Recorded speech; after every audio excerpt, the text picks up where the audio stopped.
మొదటగా ఈ వీడియోలో మనం భగవద్గీత అధ్యాయము 7 శ్లోకము 2ను పరిశీలిద్దాం. ఈ అధ్యాయంలో శ్రీకృష్ణుడు తన యొక్క దివ్యమైన స్వభావం గురించి, అంటే భౌతిక మరియు ఆధ్యాత్మిక శక్తుల గురించి వివరించడం ప్రారంభిస్తాడు. అర్జునుడికి సంపూర్ణ జ్ఞానాన్ని అందిస్తానని వాగ్దానం చేస్తున్నాడు. మొదటగా ఈ పవిత్ర శ్లోకాన్ని భక్తితో విందాం. జ్ఞానం తేహం సవిజ్ఞానమిదం వక్ష్యామ్యశేషతః యజ్ఞాత్వానేహ భూయోన్యజ్ఞాతవ్యమవశిష్యతే. ఈ శ్లోకం అర్థమేమిటంటే, శ్రీకృష్ణుడు అర్జునుడితో ఇలా అంటున్నాడు: అర్జున, నీకు నేను ఇప్పుడు భౌతిక ప్రపంచానికి సంబంధించిన జ్ఞానాన్ని మరియు దాని వెనక ఉన్న ఆధ్యాత్మిక సత్యాన్ని అనుభవపూర్వకంగా సంపూర్ణంగా వివరిస్తాను. ఈ జ్ఞానాన్ని తెలుసుకున్న తర్వాత ఈ లోకంలో నువ్వు తెలుసుకోవలసింది ఇంకేమీ మిగిలి ఉండదు. ఇక్కడ భగవంతుడు 2 రకాల జ్ఞానాల గురించి మాట్లాడుతున్నాడు.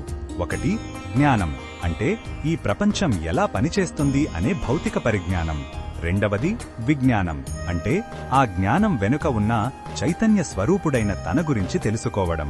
ఈ శ్లోకంలో ఉన్న భావం మనకు ఏమి చెప్తుందంటే, భగవంతుడు మనకు ఇచ్చే జ్ఞానం అసంపూర్ణమైనది కాదు, ఆయన మనకు ఇచ్చేది పరిపూర్ణమైన సత్యం.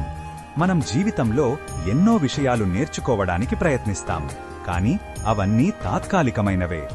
భగవంతుని తత్వాన్ని తెలుసుకున్నప్పుడు మిగతా జ్ఞానమంతా దానిలో ఇమిడిపోతుంది. ఇది ఒక గొప్ప హామీ, మన ఆధ్యాత్మిక అన్వేషణకు అంతిమ గమ్యాన్ని చూపుతుంది. ఈ బోధనను మన దైనందిన జీవితంలో ఎలా ఉపయోగించుకోవచ్చంటే, మనం చేసే ప్రతి పనిలో జ్ఞానాన్ని, విజ్ఞానాన్ని జోడించాలి.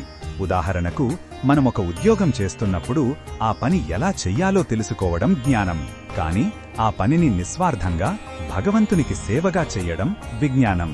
మన చదువు, సంబంధాలు, బాధ్యతలు అన్నింటిలోనూ ఆంతరికమైన ఆధ్యాత్మిక సంబంధాన్ని వెతకాలి.